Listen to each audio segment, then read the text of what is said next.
call this meeting to order. It is, Tuesday, November 1st. This is the Policy and Governance Committee meeting. We're waiting to see if our third member shows up. To my knowledge, she is planning on being here. Present are Director Paul Ressler and myself. So this is going to make the first item of business a little bit awkward. Which is to elect a committee chair. Maybe we'll just hold off on that. We'll table that until the next meeting, until we have an odd number of people, because we could have a really long election process, assuming you want it, Paul. So we'll table that. Sound good? Okay. Second item on the agenda is to approve the minutes of the October 4th. Oh, perfect. She's here. Pause. We're going to wait until Latasha shows up. Yes, we should probably untable A. We're good. All right, outstanding. So it's officially a party now. We've got three of us. So the first item of business is to elect committee chair. Anybody interested in the committee chair position? Besides Paul pointing at me. Latasha, are you interested in the committee chair position? Is it a bunch of work? I'm just gonna put it right out there, because I'm already, Brian's got 1 year left on it. That's what I think. He loves this. Brian, really think about it. It still gives you a little.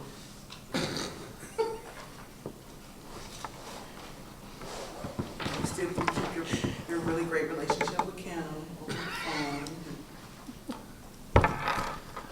I am more than happy to serve as committee chair if nobody else wants to take over the committee chair role. How about this? You be the committee chair, and then you make sure that you explain to us what it is that you do, so that, just in case you dissipate, we know how to carry on without you and all your fantastic skills you've acquired in these years of being on the school. It's getting deep in here. Yeah. Can we have co-chairs? It's okay, I'll do it. It's fine. For three people, co-chair seems kind of silly. Because then we're having Hey, I was trying to help you out. we're almost having a full committee meeting. At least I don't have to do the vice president thing anymore. So, okay, yeah. Should we take a vote? Sure. Do we have to have a motion on this? We don't, do we? Okay. Do we have to vote? I think if, You just say all in favor of, okay, all in favor of, I guess, me staying as committee chair? Aye. Aye. Cool. I almost said a nay, but, okay. If you really don't want to No, do it's it, good, I will it's do good, it. it's good, it's good, it's beautiful. It's a beautiful thing. 10 months. Director Deloach, 10 months. Please don't tell me. 10 months. I can't handle it. All right. So the next item of business is to approve the minutes of the October 4th, 2016 Policy and Governance Committee meeting. Paul, since you were the only other committee member that was here at that time, a motion to approve? So, Second. All in favor? aye. Aye. Any opposed? Outstanding. Minutes are approved. Okay, so picking up where we left off a month ago, the ends policies. We had a rousing discussion a month ago about our ends policies for reading, writing, and fine arts. There was a discussion in reading, with regard to reading, that we discussed how students will read independently increasingly complex text, but there was a discussion about how we ensure that the complex text is appreciated. And I think yes, I know. And I think it's hard to maybe measure appreciation. So I was proposing that we add the two words "and engaging," complex and engaging text. Don't ask. I think that's fine. What you added. Okay. From what we The just highlight, said. it's highlighted in the packet there. Any concerns about the words "and engaging"? Outstanding. We can come back to that if. And then under fine arts, there was a change in math where, even though that wasn't part of what we were supposed to be doing, there was a typo that was fixed. And then under fine arts, we went from dying arts to fine arts, which was just a simple typo. Overtime was separated instead of overtime like a football game. And then in the second bullet point, previously the wording was subgroup of poverty, and we wanted to change it to prescribed disaggregated subgroups. Seriously? Yes. And I think the reasoning on that, what? I mean, Yeah, tell I us, speak. feel like there should be a change prescribed as aggregate subgroups. Interesting language. Okay, go on. Well, and the discussion, if I recall correctly, was focusing on just the subgroup of poverty is how it was previously worded. And there were no words offered to substitute. I guess my question is, prescribed from who? In other board policies, like with our equity statement and so on and so forth. Well, then we need to make sure we say that, because it's gonna be like, who, you know what I'm saying? Mhm. I think if we're not clear about that, because I'm like, who prescribed it? Did you prescribe it? So- Unless other people have other suggestions of language.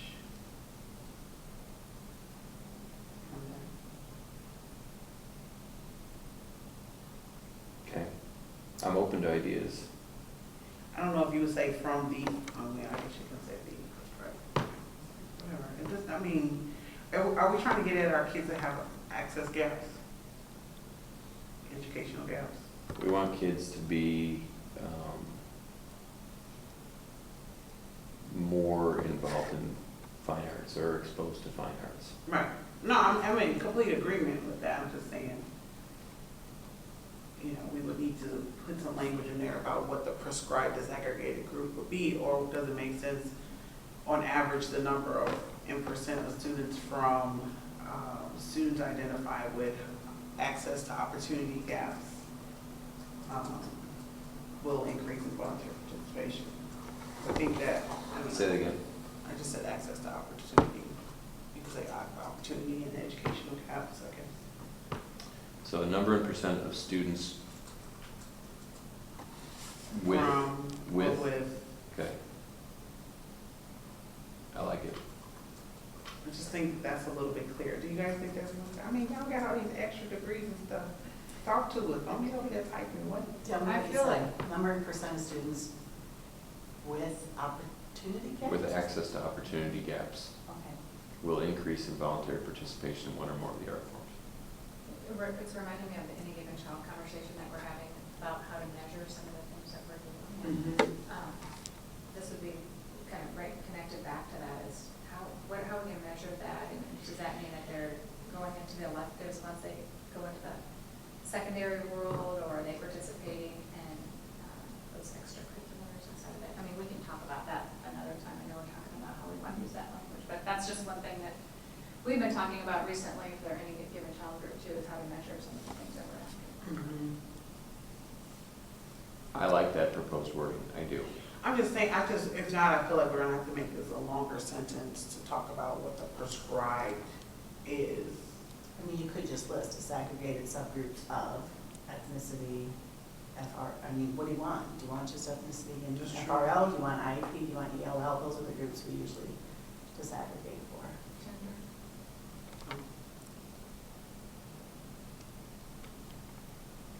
We either can be very specific, or Right. we can be Let- broader. In general, an ends policy, it's gonna be better if you're Broader. if you're more broad, so I like the wording.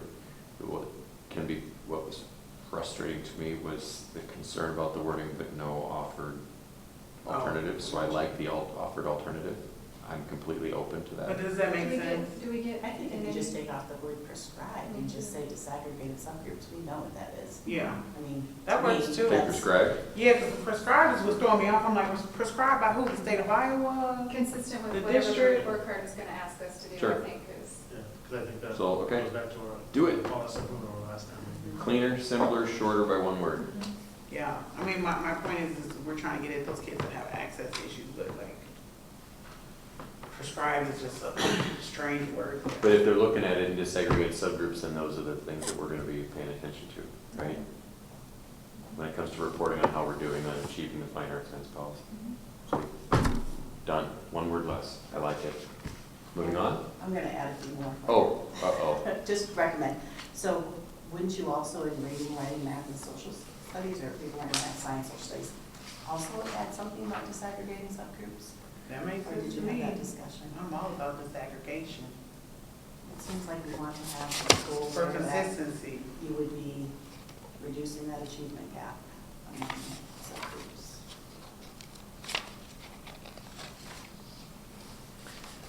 Or that subgroup proficiencies will increase.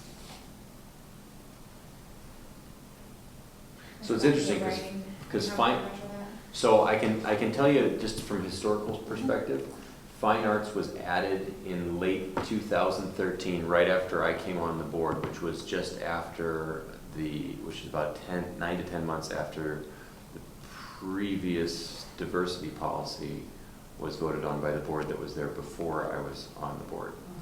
That's a mouthful.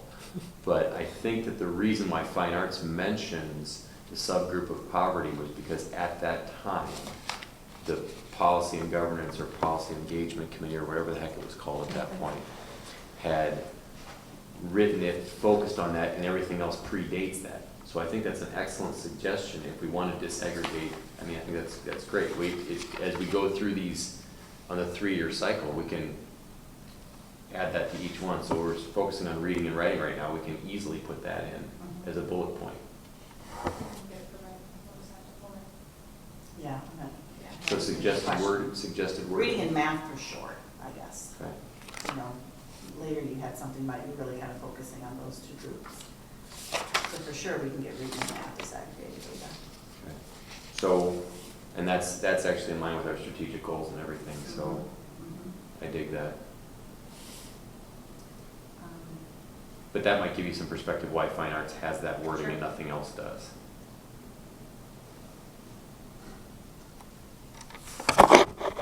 We good with adding a bullet about disaggregate data for reading? So which ones are you all saying cannot be disaggregated? Writing could be questionable, Okay. and depending on the Iowa assessments. Right now, we could do social studies and science, but if Iowa assessments goes away, this could be the last year we're giving Iowa assessments. If we go to Smarter Balance will only assess reading and math. And then what Right. they're proposing is ACT Aspire for science. Right. I'm just not sure what those reports look like right now.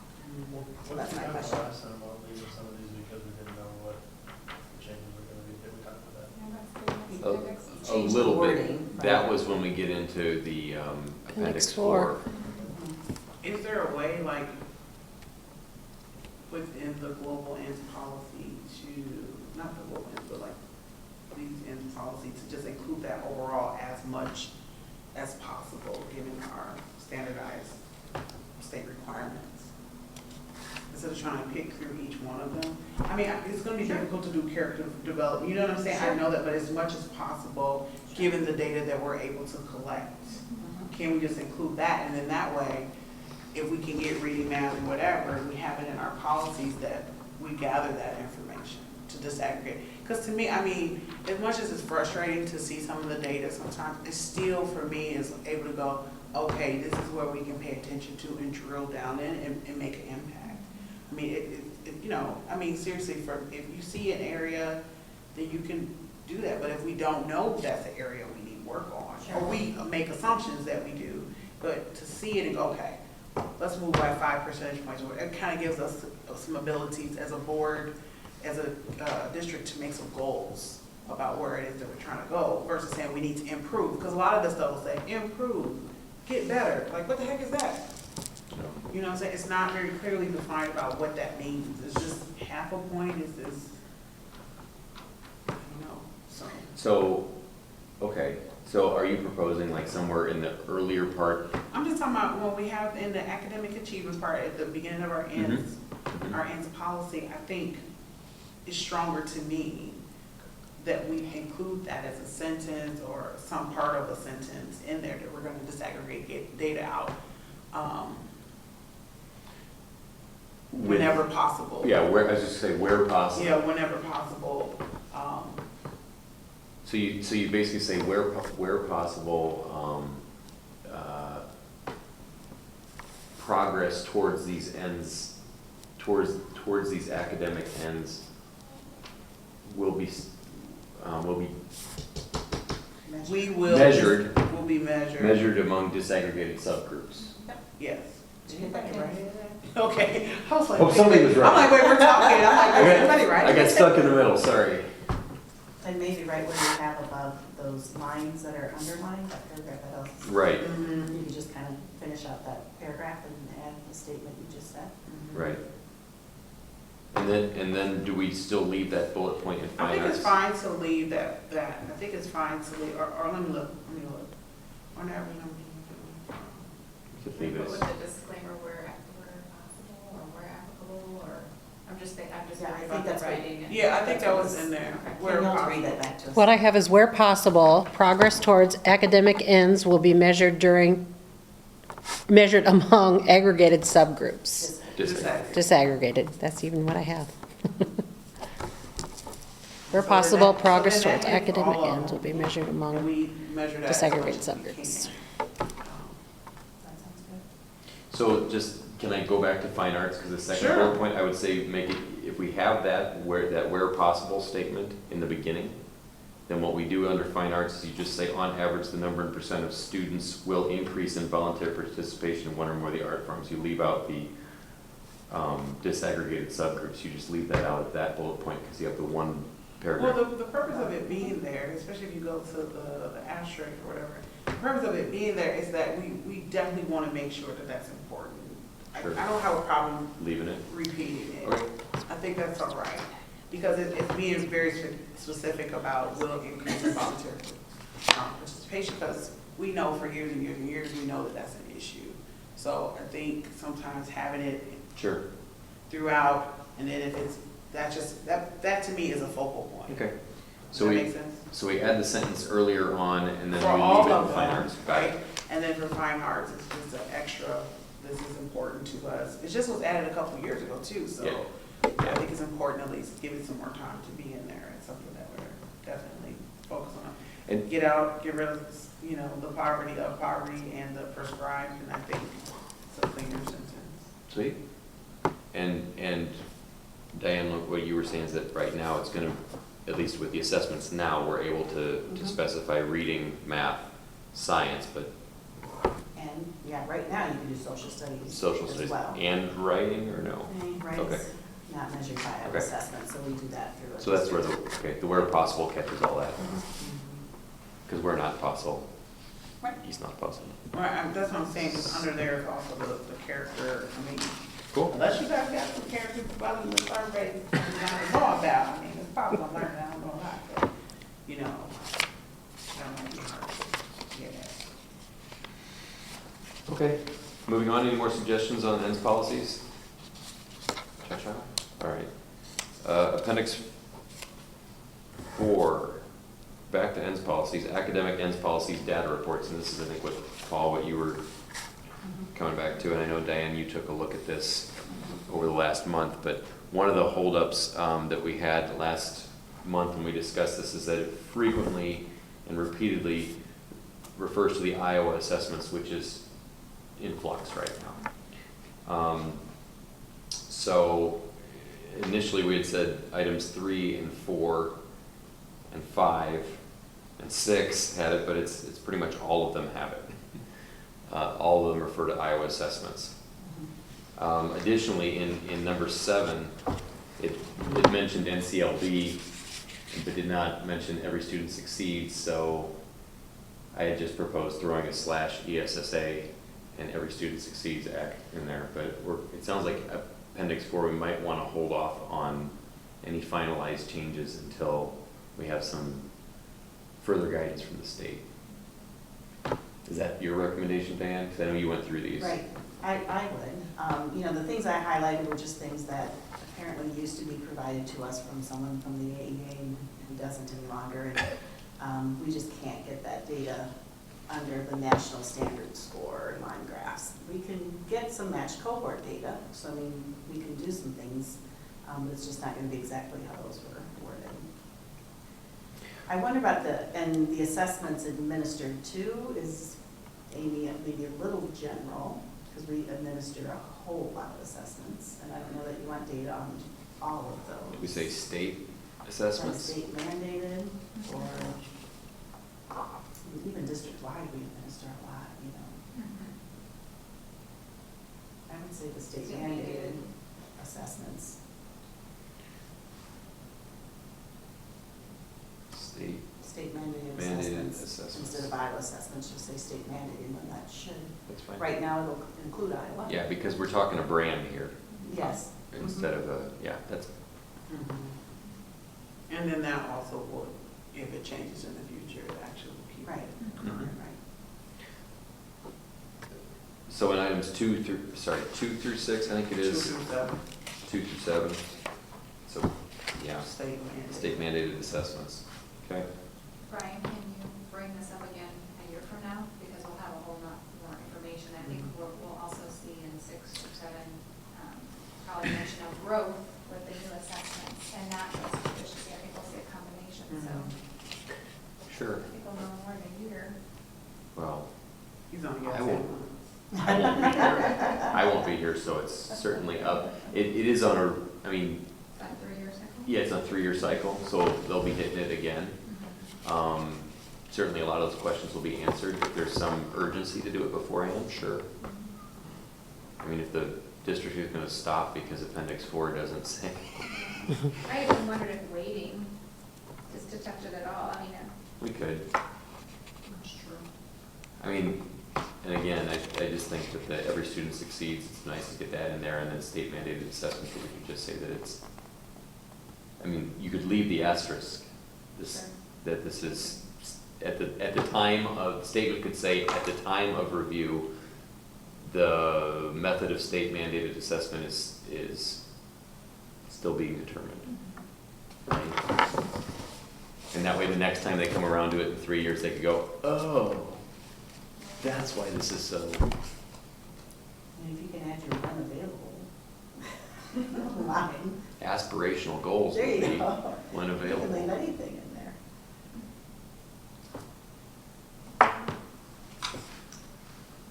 So make it, so at the end, replace Iowa assessments with state mandated assessments, and then maybe leave sections 2 through 7 due to changes at the state level at the time of review, et cetera, et cetera. Not et cetera, though, Kim. Sound like the king and I.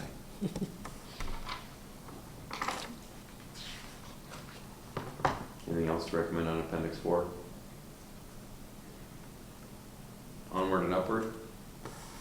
Will increase? Sweet. Yes, ma'am. No, I mean, Oh. I'll just say, we aren't getting you that data, so if you're okay with leaving things in there that we're not able to get you for a year, I'm okay with it too. I just want to be clear about that. So which Davis can we get? Right there? Things in blue, Oh, right. but we haven't been able to for 3 years. right, and you guys haven't seen the, I haven't seen the I wasn't question too here. much. There I you go. wasn't here, that's why. So, We've been giving you that data, it's just not in that fashion. oh, sorry, So you're saying 3 and 4 need to be really reworked? with the national standard score, Mhm. okay. Yeah, so 3, the issue is, and I'm not even quite sure what 3 means, to be honest. When you say matched, I like same doing that. grade comparisons. I'm not sure how you can match kids. Students who took the test each year. I understand. So it's like this 4. 3rd grader who took the test in 4th grade. Is that what that means? That is what I think 4 means. 4 is your matched cohort. So I can get data that says, kids that have been here, like 6th graders now and take the test, how are they in third grade, fourth grade, fifth grade, Right. sixth grade? So it's that matched cohort, I can get 4, but I'm not quite sure how a matched grade level even works. I think that's just like our bar graphs that we would report out. Yeah, Third, how's third grade? yeah, Oh, how they're Over improving time. over Okay. time. yeah. All right. I just don't see So how we it's matched. have some of this, it's I don't just see not how that's coming matched out. with students who took the test each year. I just- Yeah, that unless it's the makes no same sense to students me. taking the test, they're not matched. I get what you're Right. saying. It's grade year versus student cohort. Which I think is, Iowa assessment has the 3 terms for cohorts, and I think if we could figure out what term yeah, that is, that group, that would be a those better are all term. cohorts, so there's matched or unmatched or. there's one. So it's same grade cohorts, and it's in the APR, right? You guys put it in that, or no, in the Iowa Well, number assessment 2 report. is your same grade comparisons.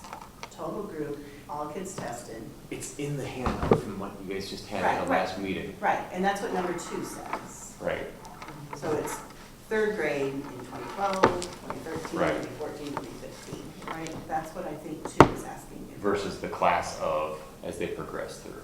And that's 4, Yes, which that's I 4. can get, just not with NP, the National Standard Score. I can just get proficiencies. But 3, I don't understand what that was trying to get at.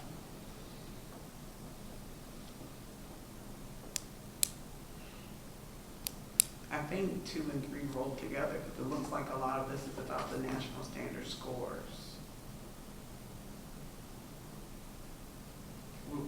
We So would just, yeah, I'm sorry, go ahead. compare to average performance of students in the nation. But we're doing some of that in 2, is that what you're saying? So my question is, do you want to pick this apart tonight, or do you want to just let it happen? You know what, there's no urgency to it. We already got the scores. It's on the 1 year calendar for this year. Maybe by the end of the year, we might have more information too. We can just like keep circling back to it, keep it Is in the it parking possible lot. to show Examples. this is me, yeah, of examples of what 1, 2, 3, and Yeah. what those look like? Mhm. Because then that way we can say, oh, that's just That's a not what we duplicate, want. and it's Right. not what we want. Or we can come back for 3 and clarify more. Mhm. I think it'll just be easier to do a side-by-side comparison. Thank you. Good Just idea. want to continue to put it on the agenda. Or work it as needed. We'll put it in the parking lot for a while until we get more information on it. And, Just whenever you all are able to come up with the Get it graphs, I done. think it'll just be helpful. yeah, get her done before September 2017, When does this group meet again? monthly. Monthly? Yeah. I mean, I can. It doesn't have to be Bring it fancy, next I just month? think it'll Right. be, I mean, yeah. I can bring it next month. You want to just put it on next one? I would rather just We'll do that. get it done. Yeah, we'll say, yeah, that's fine. Yeah, it's like No, on the Iowa assessment. the cohort thing? Yeah, That's a, the definition of the grade. you can go in it and say. So if you can, next month, that'd be great, so we can just kind of Give get an it done. example. And December if not, 6th. then Mhm. we'll just look at December. Cool. Taking it. Wait, what month is this, November? Yeah. December, So we're and if looking- not, we'll look at January? Yeah, we're looking at like December 6th, I think, for the next meeting, so, Isn't it? wow, yeah, Yeah. I guess first so. Tuesday. Okay, Sounds great. so we'll come back to that. Moving on. Appendix 8, Board Committee Charters. We went through a couple of these pretty close with with education. Since that was a new committee last year, we just tooled together the charter last year and found a whole bunch of glaring mistakes. So we redefined accountability of the committee, since it is a full committee of the whole, that know that basically any action taken will go back to the full board table, and to Yeah. basically say that no action will be taken away from the board table, because all 7 of us will ideally be there. And under committee chair, it was a really nastily worded sentence when it came to how we elected the committee chair. Students spending. So the new proposal is a board member will be elected to serve as the committee chair. Check. Right. Yeah, sorry, as the chair, capitalized. Say again? Who's over it now? No matter who's there. Oh, Tom's still over it. So you kind of write a yes. Okay. All right, all right. But the point is that the committee is made up of board members and others. Chris is over it. Chris is the chair over it, of the yeah. education committee. Yeah. Tom. Tom. Right. I've been on that since. No, we did meet. I'm We sorry, did meet. only once. Kirk, what we doing? Yeah. And then under membership, the committee will be a committee of the whole, administration, and 3 staff members nominated by the ICEA will also participate. So we changed that wording a little bit.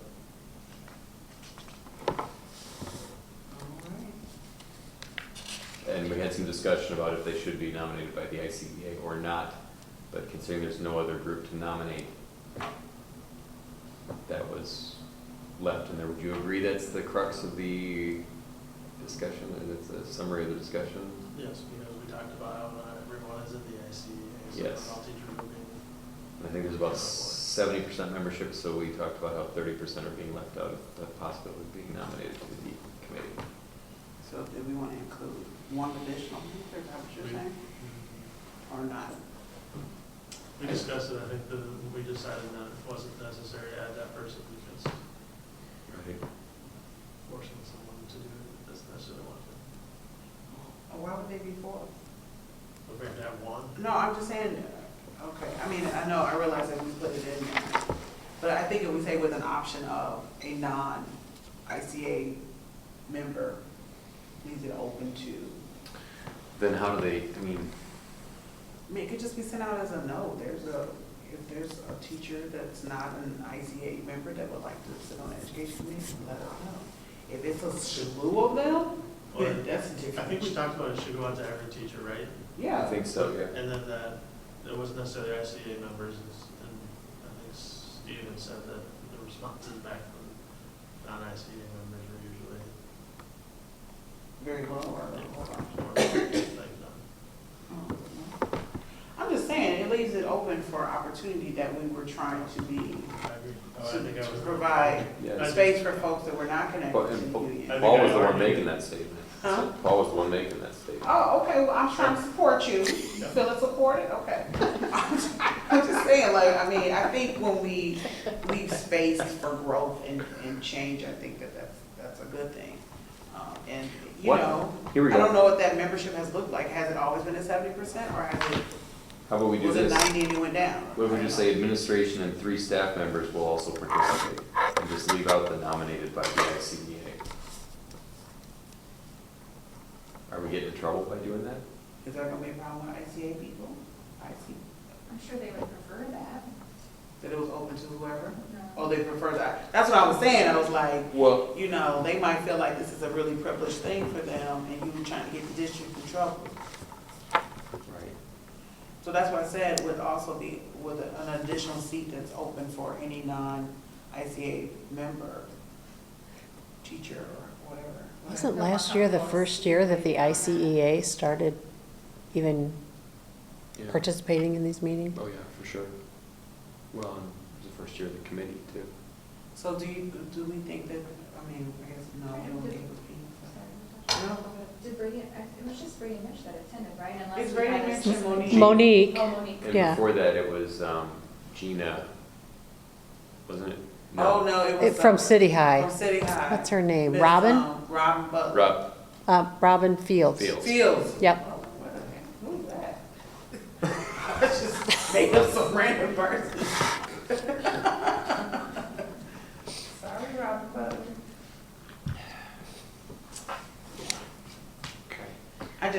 My thing is, I think it's great the way it is, but if there's an opportunity that we can leave an additional seat open for a non-union member, I think, I mean, I'm just thinking about the fact that different generations feel differently about unions, and, you know, we need to leave some space for those folks to also be able to participate. They have less people, you know, that's just their own personal Why don't we opinion just- coming in the door.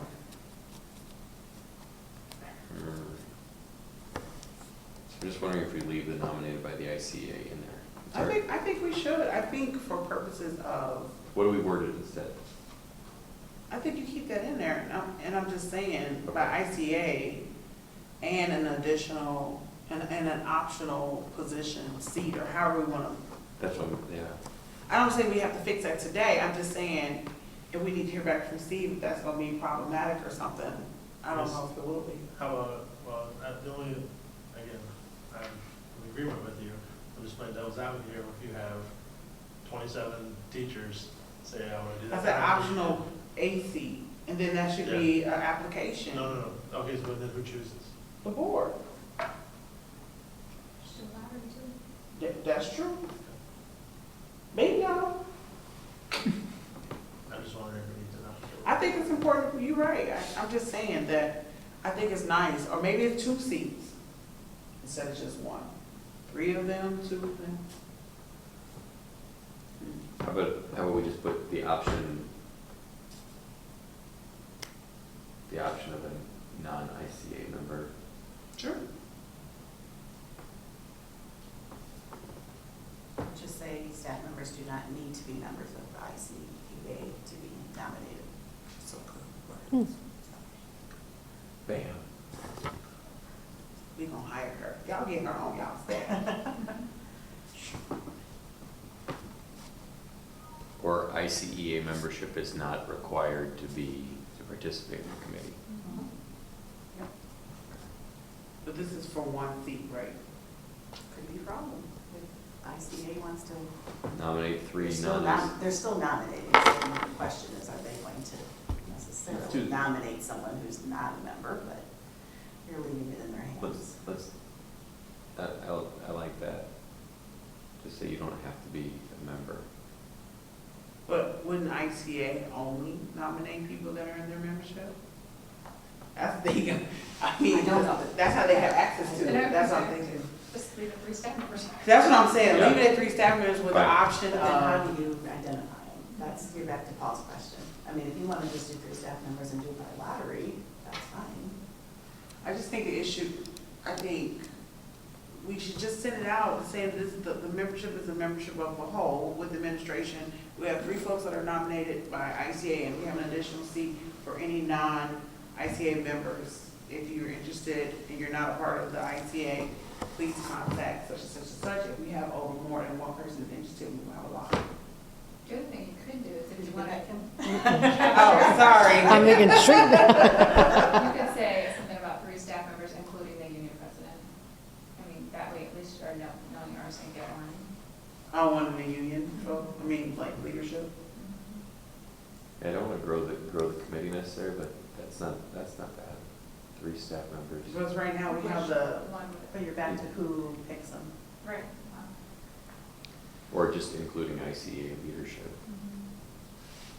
3 staff members nominated by the ICA, which includes a If ICA you say leader. 3 staff members including ICA leadership, then that leaves it open to, 2 additional folks. right? Well, who do they consider their leadership though? Oh, see, I ain't got down into them weeds. That's true. So what would you like? So you're liking to have 3 staff members and you just want to open I just to want to open, everybody? I want it to be 4 staff members is where I'm at. Oh, you want 4? That's what I'm saying. Is that what I'm not saying? That's what I'm hearing. Okay. I'm saying 4, so 3 from ICA and then 1 person. Because 70% of our teachers are in the union. It would be nice to have 1 person who's not in the union. That's all I'm saying. Just for purposes of, I'm thinking about millennials, I'm thinking about folks who are not ascribing so much to union participation. Let's open up an additional seat. I mean, what, we just gotta shove over 1 more chair? Right. That's all I'm saying, and, an option for an additional seat for someone that is not union connected. Could that person still be appointed by the union, or do you want it to be lottery?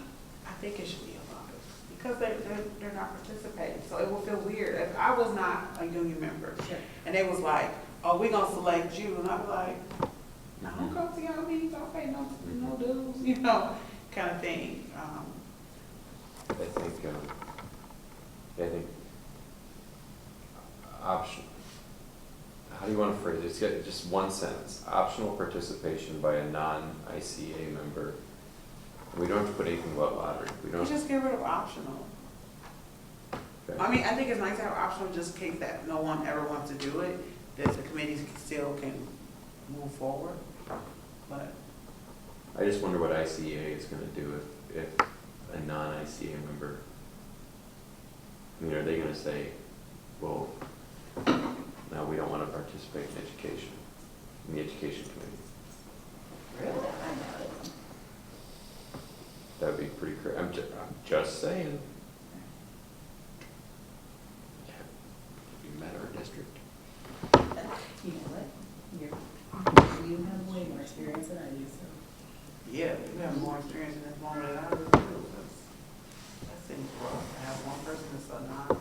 What about administration and 3 staff members nominated by the ICA and 1 staff member nominated? That's getting to be like, Right. It One just- non-ICA Member. member. Nominated by the ICA, and 1 non-ICA member will also participate. Yes. Great. I said that like 15 minutes ago. I know. Oh, And 1 non-ICA member will also participate. Great. And then we can have them duel to the death to figure out who gets it. Charter for the Operations Committee, the only thing was in the under membership for consistency, if we're gonna use numbers, don't use numerals, use the word. I was always taught that under up to 100, you should use the word.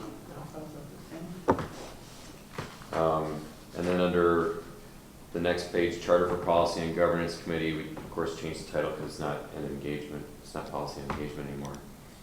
And we struck out all the engagement stuff, which falls under full board responsibility now. So under purpose, items 2 and 3, strike those. Under responsibilities, 4, 5, 6, 7, 8, 9, strike those. Those are part, because advocacy now comes under full board responsibilities. And then again, under I think that listen, just for, wait, where are you looking at this stuff? You want the top of it? Somewhere we need to keep these sentences. Somewhere. I mean, for purposes of educating future boards about what our responsibility is. I think as a newbie, sort of, I mean, I'm in year 2, a lot of times you don't know some of this stuff, so we strike it, it goes away, but then this is still our responsibility as board members. yep. And so I feel like, we need to have we still need to do these things, they're just not under this specific committee. So I mean, I think it's fine, but I just think if we're gonna strike them, they should just go, delete. We should put Right. them somewhere, I don't know where. where's the best place for that to live? I don't know, I think it's under, in email.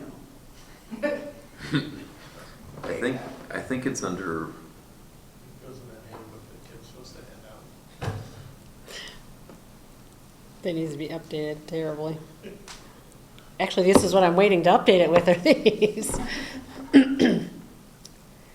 So legislative became part of Education. education? became full board, I believe. Which is education, or is it going to the actual board? I think it's the actual board. Oh, that's right, 'cause we did talk about it at one of the Yeah. board meetings. Yeah. That's true. But I'm just saying, I feel like we should have, other board responsibilities in whatever the handbook is, and it could have, I think we could put it under board job description. yeah. It just needs to go somewhere because I Which think it's is important to, Board, where is this board job? board governance level 3B. That needs to go to the top of our page on the website. I'm just saying. I think you're right. I think it's important for the community to know what the heck we're supposed to be doing as well as other board members and other people. Because it would just be helpful. But yeah, we could easily, and is that part of board governance? That's actually, we're slated to do that, you guys are slated to do that next year. But we could suggest that it goes over to it now, couldn't we? Those things that are getting struck under responsibilities, 4, 5, 6, 7, 8, and 9. Go into level 3B. Mhm.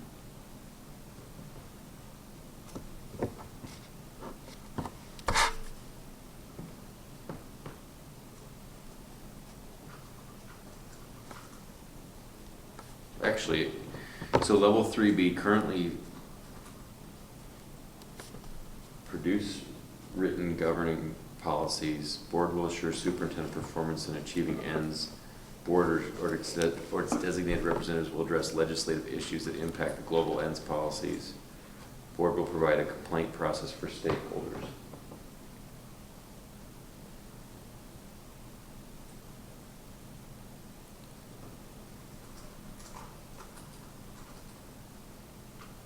I think that does fold into 3B, and I think you're right, Latasha, that it shouldn't just disappear, that it has to live somewhere.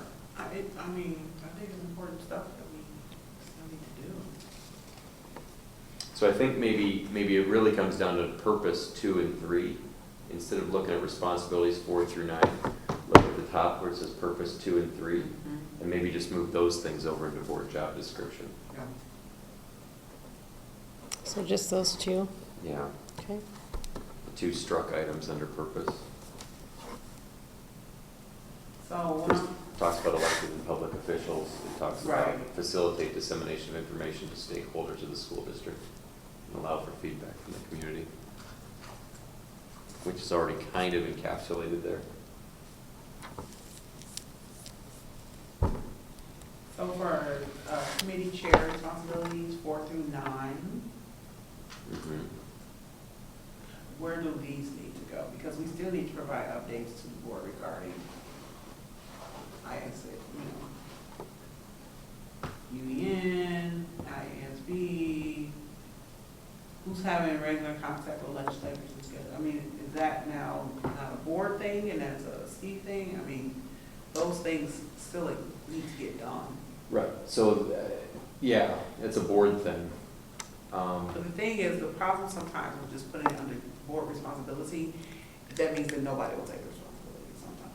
Because it'll be like, whoever wants to do it, but then we don't never make it like an Yeah. actual role for a particular person to do. Yeah. So then we start slacking.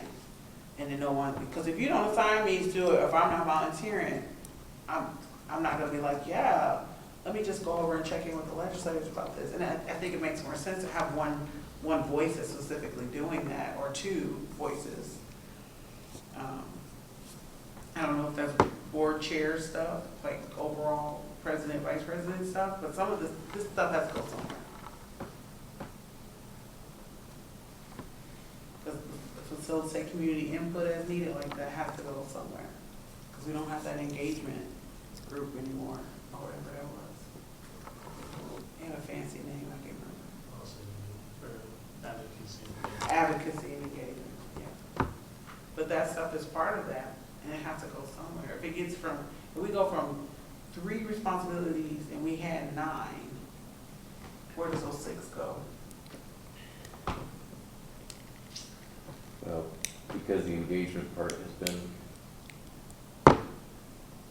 It was moved to another committee, but then we got rid of the committee, but the work still has to get done. well, that's what I'm saying, is that the responsibilities are these 2 things. Mhm. And I'm just, I mean, some of these are super redundant. You have the legislative piece, and dissemination of information. So like purpose 3 folds into responsibilities 7, 8, and 9. And then purpose 2 folds into 4, 5, 6. So those are the specific 3 responsibilities that go to each of the purposes. I'm just saying, do we have to put the purpose and the responsibilities?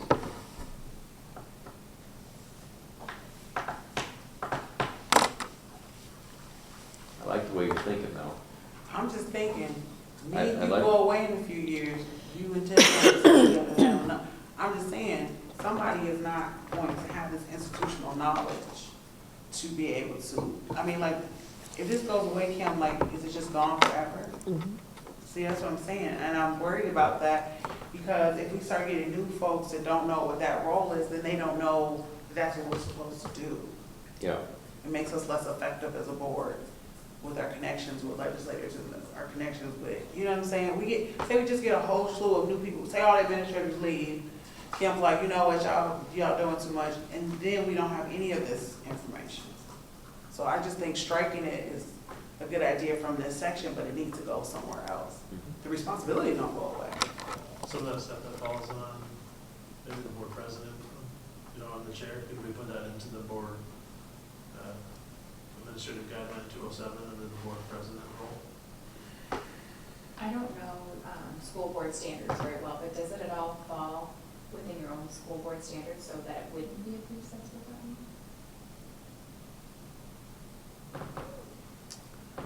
Went out to IASB, there's gotta be school board standards for school boards. We could easily bounce it off Steve when he gets back too. Possible, but I haven't learned it. Going digging in the ISB, And it's, yeah. And we're hard to find, the other thing is, that's not to say those standards might not change over time, but I can't help but think that legislative advocacy and all those kinds of things are always going to be at the forefront of us. But is it gonna be the thing that new board members coming in are gonna pay attention to versus during our actual policy? Several years ago, it's gotta probably be 5, they used to push out and publish a nice boardsmanship booklet, and they don't do that anymore, but I think they still keep that long book on their website, but it's still not the same as having that. And then access to it, people, if that's your person, type of orientation. If you've done what was the orientation that we did that book? Lighthouse? Lighthouse. Yeah, I mean, looking back, I would rather have gone through some of this stuff than some of that stuff, so that people actually know what their role is. Because I really think that that's not clear. I mean, I have to take time I'm still learning this stuff. I'm still where to find this stuff, and I think that that would be a more effective orientation to. I'll tell you straight up, it's taken me 3 years going through this committee to get a handle on it. So Right. I don't expect anybody to pick it up in 1 year. Yeah. Sad thing is now those numbers are stuck in my head. Yeah. Sick and wrong. EJ 72. With a hobby. So, going over. Maybe this is when we come back to Administrative next. Guideline 210, which deals with orientation. Oh, yeah. Look at you, Paul Wrestler. He didn't went to every single meeting for the last, whatever. Tommy's a hobby. Yeah. We have one.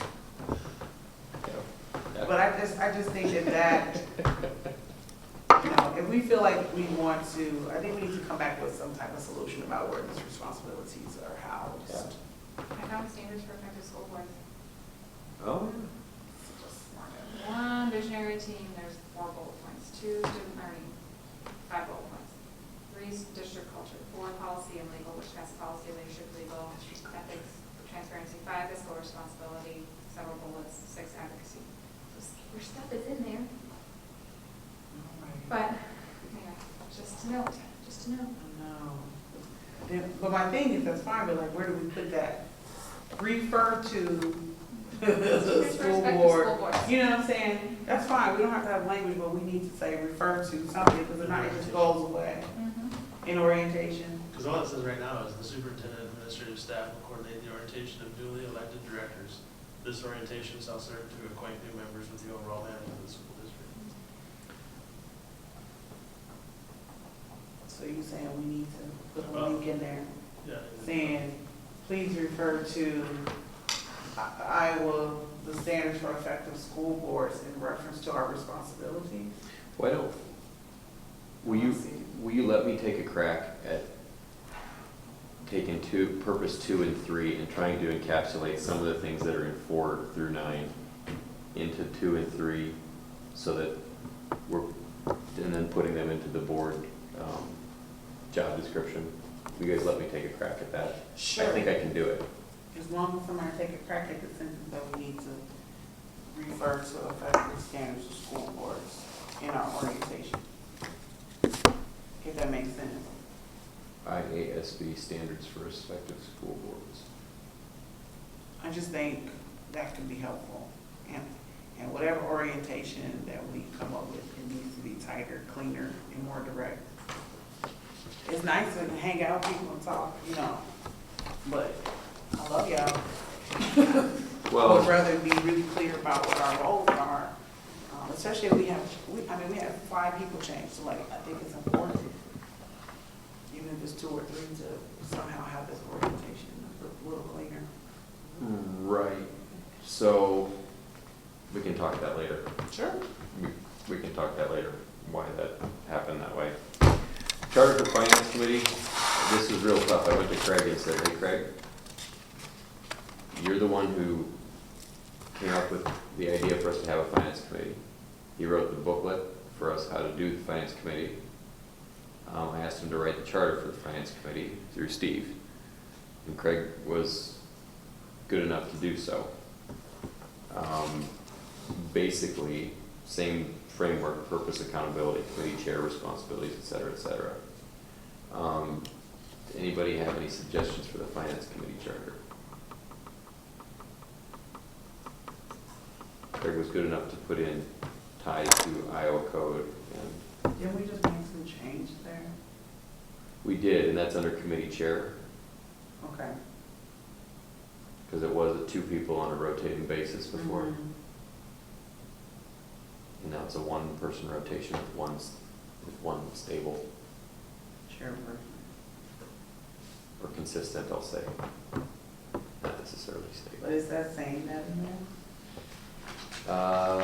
One of the annually appointed committee members will be elected by the committee to serve as the committee chair. The primary responsibility of the chair will be to develop and publish an agenda for each meeting, facilitate the meeting at a point in time and place. Now that's kind of weird.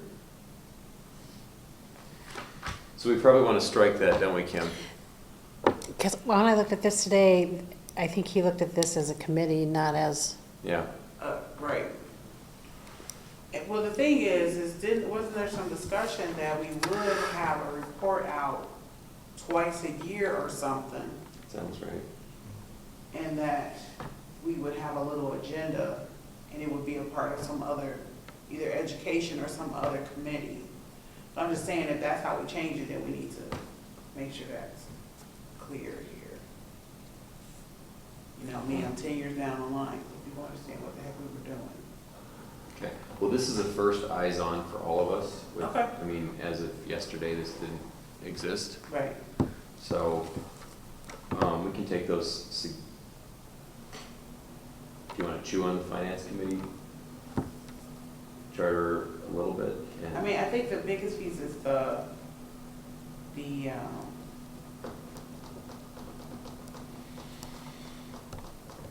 probably the committee chair, And the membership too. yeah, membership. Yeah. So membership needs to be done, committee chair needs to be done. And then some, like the first responsibility, basically everybody who's going in monthly is a part of, provide an annual audit of district financial records by a qualified third party.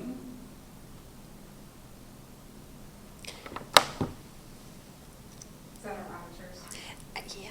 And I think we used to have a finance committee that actually met. I think Touette chaired that for however many years. I mean, they would meet on a regular basis, and I think that's what he focused this on, more that. so than, I'm trying to think of what he titled that rotation that he sent out. It's not finance committee, financial oversight Financial committee is what it is, Financial yeah. oversight, right, which is, I think, But- different than the. Yeah. Right, I think So I think the a lot of roles this are might have been different. pulled from the. Yeah, I think so. So a lot of this probably needs to be changed in general. Okay. So, again, opportunity, would you allow me an opportunity to chew this up and come back at the next meeting with it more reflective of our current I financial think oversight committee? specifically in this situation, since you went to Craig and Yeah. asked for this, it would make sense for you to go back and talk to him. Sure. To say, this is how this is functioning, how do we write this in that way that makes clear sense for a future. I mean, basically, it's the wording of what he has in the packet that he provided all of us about the financial oversight. Yeah. It just reflected. needs, this language is not gonna quite fly. Okay. Come back to that. Yeah, anything you wanna add, Paul? All right. No administrative guidelines to reference back to, Paul. Okay. So this is the one that I'm anxious to get to, is superintendent directions 3J5 and 3J6. As you know, we looked at these at the board table after the weighted resource allocation model came about, and then we sent it back here to the committee to come up with some more inclusive, less barrier-based, more opportunity-based language. We talked this last meeting, but we decided to wait until you were here because you were having those discussions with Steve. He always in his ear. Yeah, No, language I'm hearing come out from folks now is to say access to educational or opportunity gaps versus saying identify barriers.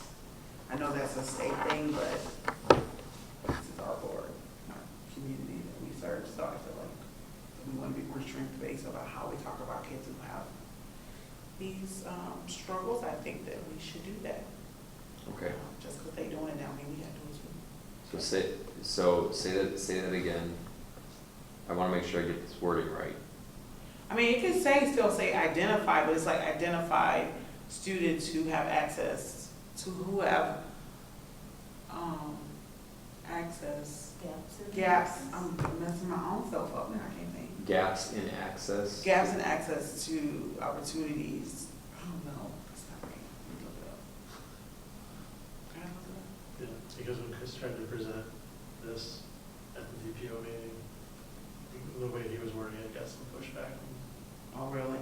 from people, so I don't know if he wasn't. Oh, by saying the barriers?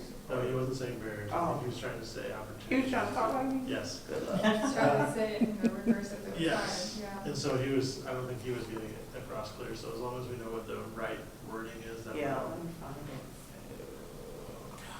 Which I knew I was gonna be on this stuff. But, yeah, I think it's access to opportunity gaps. Don't make sense to it.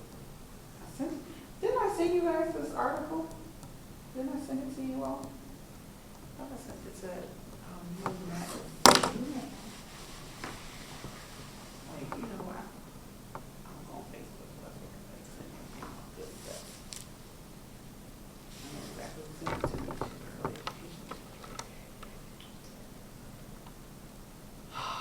Early education. Sorry.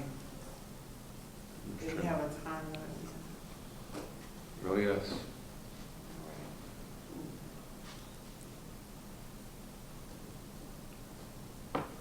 I'm trying to think of what the wording should be.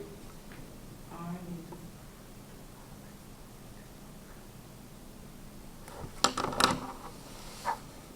So could you say students experiencing opportunity gaps?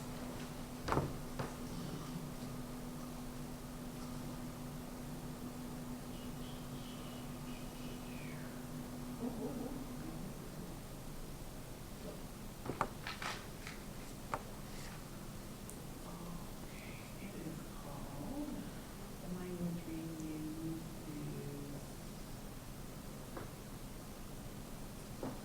is access gap, achievement, access gap, access to opportunity gap, yeah. Access to. So it's an access gap, access to opportunities in education. So include but not be limited to. Let me go back to what we're looking at.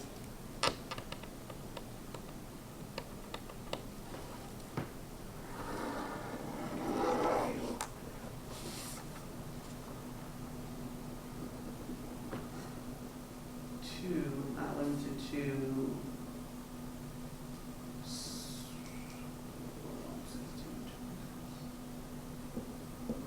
To students who have been identified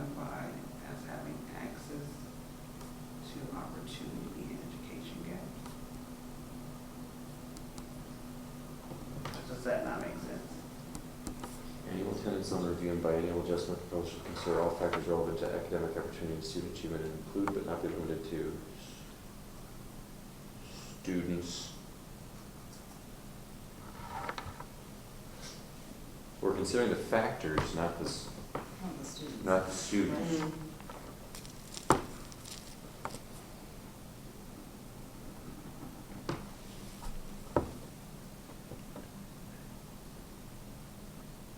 There's gaps in access. Mhm. So like. Gaps in access to opportunity.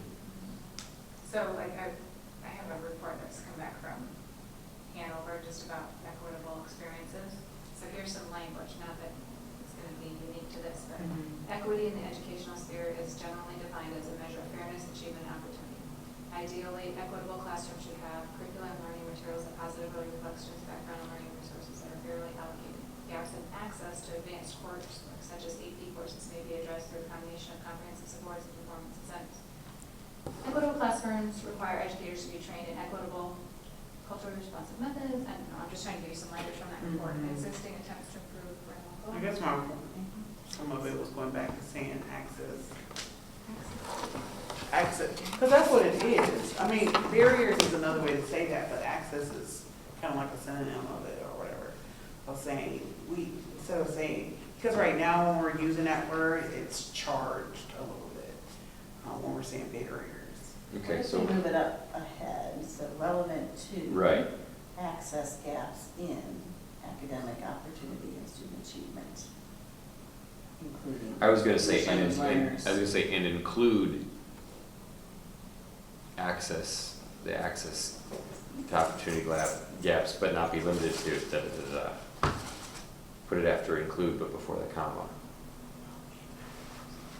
Consider all factors relevant to academic opportunity and student achievement and include access to opportunity gaps, comma, but not be limited to, comma, ELL.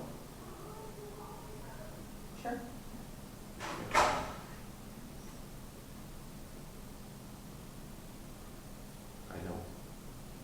I know. And then it's strike identified barriers to learning, Right. including. Mhm. So then I can change the bottom. The bottom's more tricky. Would it be high access to learning, average access, low access? Because if you try to flip Yes. it and say it in a pop, it gets tricky and like people won't be able to interpret it. High access, average access, We can do low that. access. Maybe it's just, maybe it's just me, I just don't see that as a positive beat there. You No, know, it almost seems worse maybe. yeah, like you're saying, well, it's just changing the word, but just saying, well, let's give them how you have access to learning. Semantics. Put the word gap in there, it doesn't mean positive use, yeah. But I see what you're saying, maybe for the bottom one, you can do that. Right, you just mirror the same language from 3J5 into 3J6. You strike identified barriers to learning. And you put access to opportunity gaps, student achievement and include access to opportunity gaps, comma, but not be limited to English language learner status, right? I guess I was talking. But in the about chart, gaps. right, in the chart, I don't, Because that's what people. the initial chart said FRL. Yeah, no. Well, I think low access to learning sounds worse than low barriers to learning. That's what I was saying, yeah.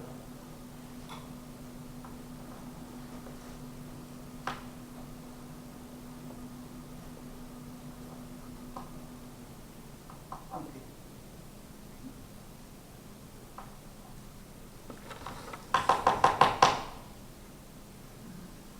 Like You 3J5. could say high access gaps, but again, I just don't know if that's, It's trying to say, it sounds like it's positive.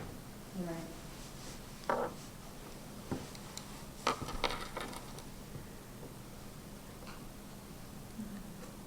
High gaps in access, average gaps, low gaps. I think you're high access, average access, low access. Right. Yeah, really.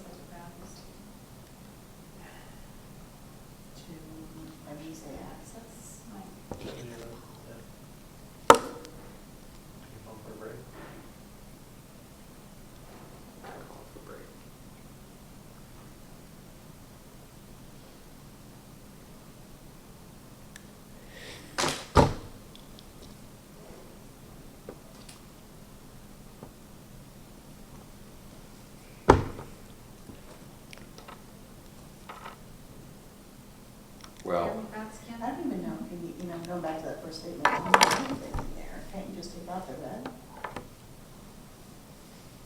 All factors relevant to academic opportunity, all factors relevant to academic opportunity and student achievement, and include, but not limited to, English learner status, da, da, da. Why do you even have to say that it's a Did you condition? guys fix everything without? No, I need you. Sorry, stuck. sorry. It's an emergency situation. Okay. You guys got it fixed, right? Okay, so if we change the way that we talked about 3J5, Oh. so just read it back, so how you changed it, so before we get out at all.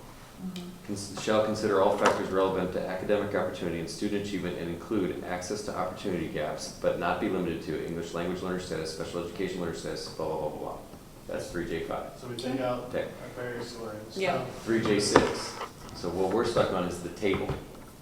Oh, Lord, the numbers? No. No, The Oh, wording on the left. the wording on the Okay, left, okay. left column of the table. So if you all want. the low barriers to the, If we strike learning, can we just say low barriers, average barriers, high barriers? can we just say low, average, and high? And not say barriers to learning? Because we were trying to figure out, like, if you change that to access. Because if we change it to access, Like the 3J5, then it sounds even worse, I think. No, can we It's gonna just, be offensive. can we just say low, average, and high? Do we have to say barriers to learning? Low, average, and high what? I'm just saying, it says low barriers to learning, I'm like, can we just say low, average, and high, like in each one, and not have barriers to learning? right, but if somebody looks at that chart, they're gonna say, what the hell is low, average? Well, and can high?" we just describe that in the sentence above it?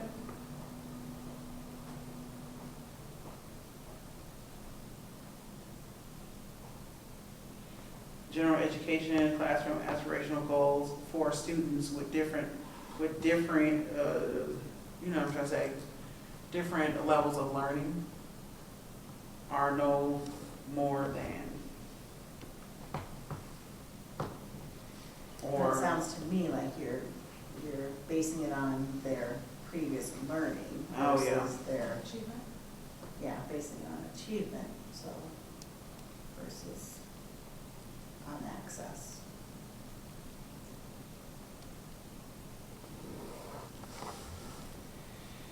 general education classroom aspirational goals. How about low factors, average factors, high I mean, because, yeah, I agree with you, Paul, that if you flip them and say low access, high access, or high gaps, then it sounds worse.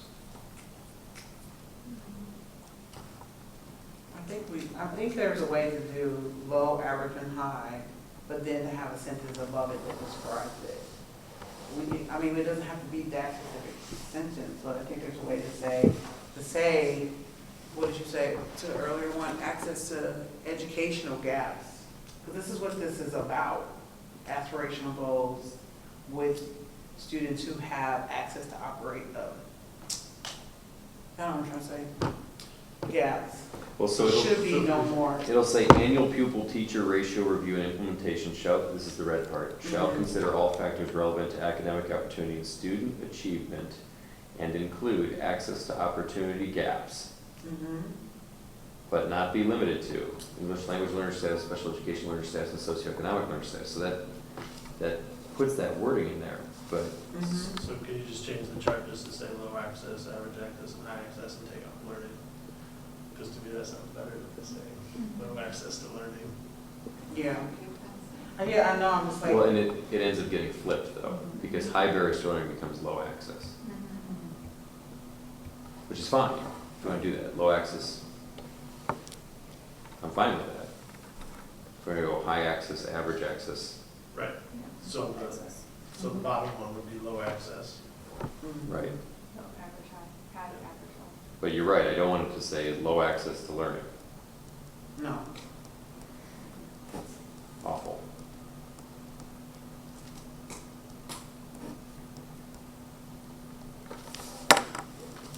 Okay. So we had that access to opportunity gaps before the comma in both 3J5 and 3J6, then we flip the the wording, the highs and lows, and then change it to access instead of barriers to learning in the Like table. it feels value-laden. A little bit. So it feels what? That's like value-laden, Value, yeah. high access. So if you have high access to learning, which we're not, but to learning. I don't know. You're in a class size of 26. Low, that was the problem I was having with low barriers to learning. Like a barrier to me doesn't feel as much like a value as when we say access. To me, we're putting value on that, we're saying. Like that means, that feels like to me, you had a choice, where a barrier feels like you don't have as much of a choice. I don't know what I'm saying, right? Thinking out loud. So when the Department of Ed identifies ELL special ed and socioeconomic learner status, do they call it barriers to learning? What do they call it? Subgroups. Yeah.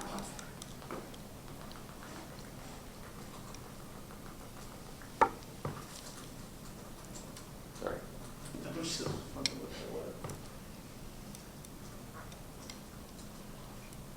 And then within our subgroups, that doesn't always mean that, that necessarily equates to a barrier. Where did the barriers come from? Like, where did that language come from? If it's not coming from the state, that means somebody around here decided to start calling our kids, started saying they had barriers. I mean, I get the language. I mean, like, I did get through 10th grade, like, so I get what it means. I was just trying to figure out another way to say this without saying, because it makes it come across as these kids are a burden. So barriers end up being kind of translated into our burdened students who have all these problems, God save them, you know, kind of thing, versus these kids have historical issues that have caused their life to end up being in this way, you know what I'm saying? Like, they have some access problems that have historical ties to them, have some generational ties to them, have some multiple,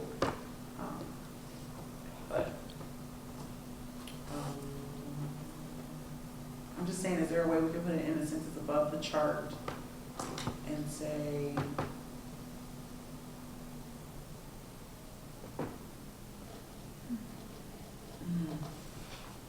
I don't know. I could honestly say I don't know right now.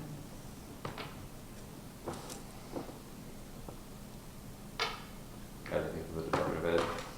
No, because of course what I do. So what are we trying to describe when we say low barriers to learning? Like, what are we trying to describe? Kids who don't have special education and socioeconomic stuff. Is that what we're trying to describe? Mhm. Kids with high barriers, they come with some of these things. Possibly all, possibly one or two. We didn't want to focus on just one. We didn't want. Right. We don't want it to be like special education only.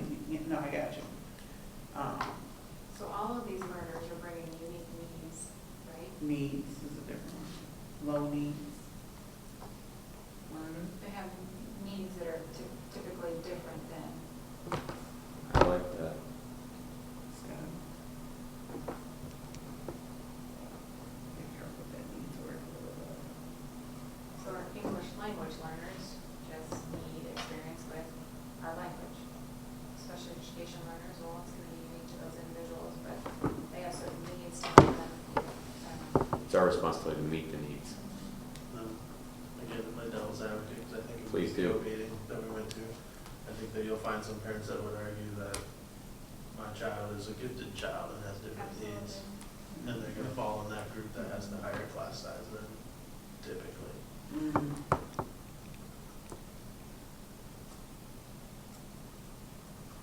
How about, I know you don't like the barriers word, but in the chart, can we say identified barriers? If you're not naming the kids, you're naming the classroom. the classroom had in the chart, not in the wording for the 3J5 and 36, but in the chart, we just leave it as barriers and strike.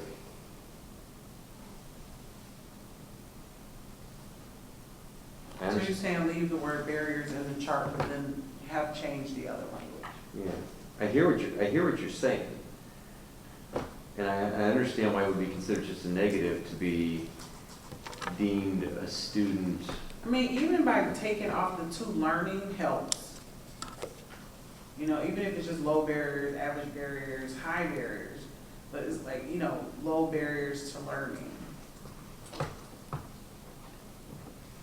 So, okay. Or maybe we just, at the top, say barriers and then do low, average, and high. So here, go And then back, that way it's go not. back to 3J5 and say school population aspirational goals are for the following barriers are no more than, okay, ELL, special ed, da-da-da. Mm, No, leave that. leave it alone. I'm just saying, it's a whole space right here. Just put, you could say barrier to learning at the top and then do low, average, and high. If that's gonna get people to still understand without us flipping the chart and people being all confused about it, Okay. you know? Needs to learning, or, I don't know the language. I didn't go to law school. My social work degree has failed me right now.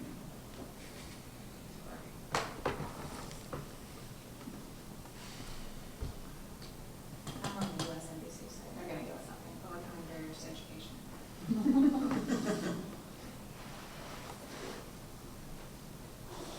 So it's just- I don't know. What's another word other than barrier? I looked that up too, I don't think the words are any Brick better. wall. Impediment, hindrance, Hindrance. stumbling block. Lord have mercy, that's terrible. Wow. Jeez, destitution, that's not that other.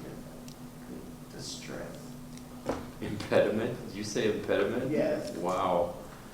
Low impediments. That would be that. Where's Roger's when you need it?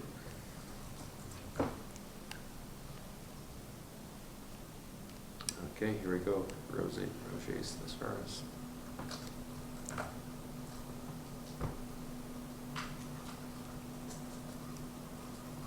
Rampart. I like that. Kidding.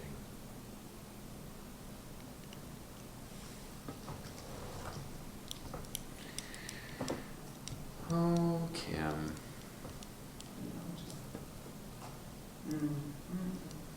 Urgency?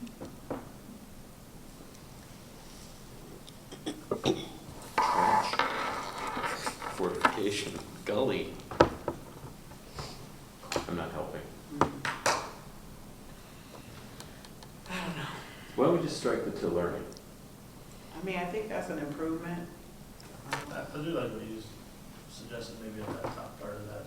In Put 3J5. Put barriers in Barriers to there, effective learning. or potential barriers, or, you know what I'm saying?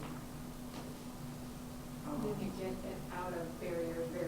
Yeah, that's what I'm saying. I think that was the part that was just kind of overwhelming, like, good Lord. You see what we're saying? So say school population aspirational goals for the following potential barriers. No, bro, We're talking about the cleaned chart. that up, that's good. I'm talking about the So chart this empty itself. box right here in the chart, Yeah, you put potential barriers. barriers to learning or whatever you want to say there, and then it just goes low, average, high, just say low. We can just put average, identify high. barriers in that top chart, Yeah, and then we can say low, average, and high. Fine.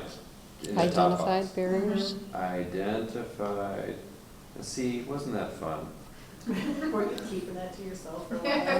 I did say that a while ago. I thought you were talking about way over the chart. No, I was talking about the little. We only say barrier once. Thank you, instead of- Paul, thank you. They all the way over here, we right here. it was the empty box. Those empty boxes right here. Oh, Lord.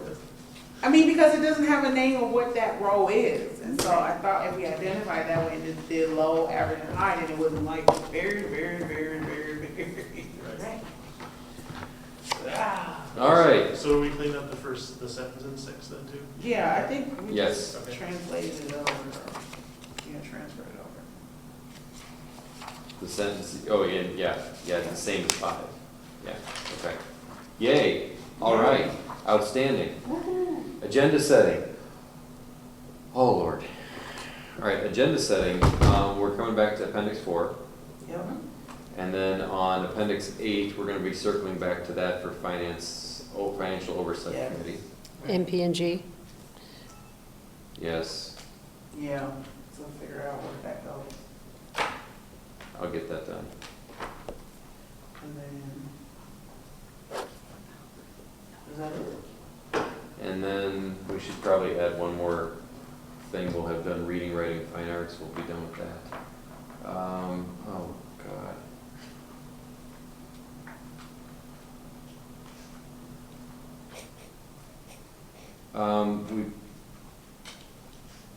We probably, wow. There's legally mandated policies at the 500 level, which are like, there's a gazillion of them, aren't there? It's one of the bigger ones, I guess. I don't know for sure. how Why don't we many just there do are. that as the one thing? Circle back to, Can that be January? it's not that bad. They're all like, most of them are I'm like just one saying that we're paragraph. moving over Appendix 4 and, you know, some of these other ones. Well, Appendix 4 is gonna, we're gonna keep coming back to that until there's, but Diane, you were gonna, I'm gonna bring some examples. Right, but you're also bringing back the financial one. I'm just saying, we have time. We don't have to make it so heavy where we have to do like 17 every time. oh, but our board will keep us busy. Yes, they will, sort of, but, All right, we can leave it as just that. I'm fine with it. and we can always do some. We can always do 500 and do 3 of them and then keep doing some every time instead of all. Why don't we plan on tidying up 4 and 8? Okay? And then I'll put 500 tentatively on the January. Is there a January one? I don't think we have one in January because it's Oh, yeah, because. break. I think that you went December and then February. Yeah. So maybe we should put So- 500 on the December one and then we get through what we can get through and then we move it to February, since we won't have a January meeting. We'll be able to I'm get just saying through. because we might wrap those I'll really just, fast. I'll just tell because you, we- last time I went through 500, it wasn't that bad. It's a lot to go over to prepare, but it wasn't like, and it's legally mandated stuff. It's stuff that we don't have the opportunity to really change a whole lot because it's, Well, then we might be able to speed through that next month. that's what. I'm just saying because we don't have a lot to, Let's put- before let's we can put only 500 do so much Let's with put it. 500 on December and see how we do with it. There you go. I just think, you know, if we start reading, you know, Because I'll tell you what I really want to avoid is getting to May and still having stuff that we No. need done. trust me, I'm not gonna let you. Okay. Cause I'm gonna be quiet sometimes, the other time I'm gonna say. Or not. Hey, they paid me to speak while I'm here. They paid me good money. Get a raise? Yeah, I did. Wow. Almost 0.6 to 1. Motion to adjourn? So moved. Hey, before I said Oh. that, we did I don't think everything. I'm putting it away. Yeah, I think so. Well done, so Last time Yes, last time we did. we set the, We didn't set the agenda, but we just did. yeah, Yes. so we're good? Okay, second. All in favor? Aye. Aye. Can I, Opposed? Yeah, have okay. this